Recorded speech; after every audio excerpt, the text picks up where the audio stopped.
You're watching The Whitney Reynolds Show.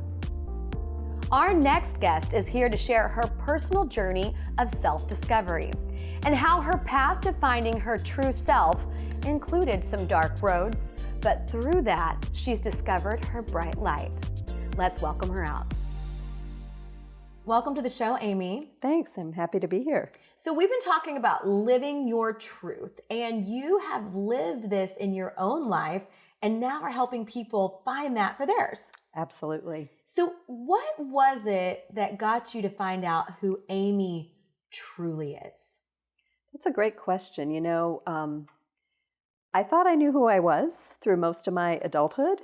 I'm a firstborn type A driver, had always striven for success and been successful in all of my jobs. And there were a few bumps in the road along the way that helped me kind of take a step back and look a little bit deeper, and I think really did help me discover who I was. I experienced postpartum depression after birth of my third son, and that took me, 8 or 9 years on and off to kind of work through that. Went through some challenging times about 5 years ago in my marriage and experienced a lot of anxiety and really had to take a step back from some of the things I was doing at work and focus on really getting myself back to a better place. And I think, really being forced to stop and take a look inside is one of the first steps that anyone needs to take to discover who they truly are versus who they think they are. That's a really good point of who they truly are versus what, because we live in this day and age where we're seeing a lot of images, Yes. more so than I feel like we did 10 years ago. Yes. You look at anything and you're kind of flooded with maybe expectations or what life looks like for others. And it's really hard to know who you are sometimes whenever you're hearing all these voices of what you should be. When did you get to that point of okay, I'm not postpartum Amy. I'm not going to be anxiety Amy. How did you maneuver that? Because postpartum is an interesting thing, and we haven't tackled that topic fully on the show and you said it took 8 to 9 years to shake that. On and off, yeah. What was that like for you, that season? That season of life?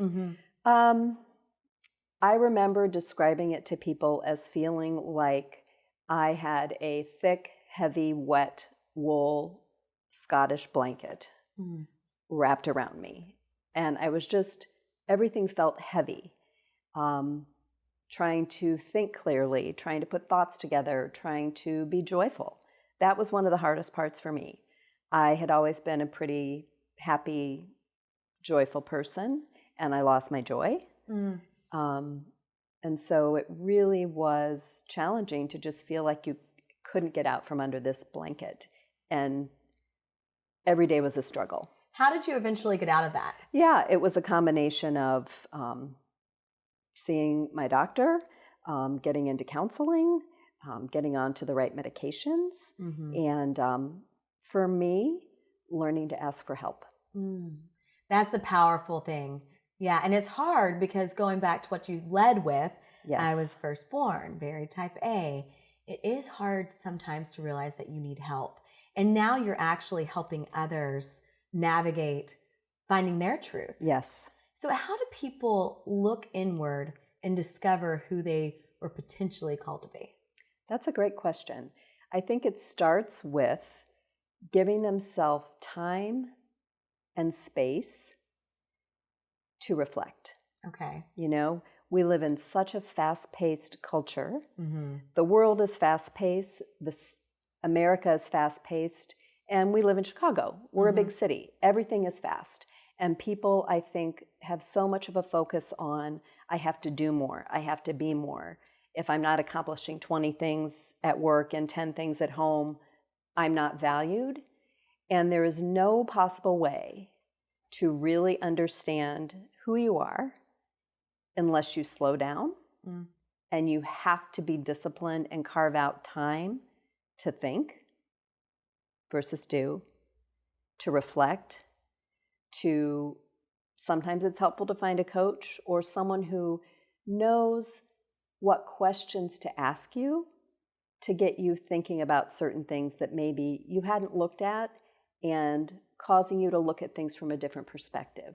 Yeah, I was going to say, what are some of those questions? Because that's an interesting point of how you discover this. Because if you are trained for going fast, or you are hoping to do more, it would be hard to be like, how do I find what makes my heart sing?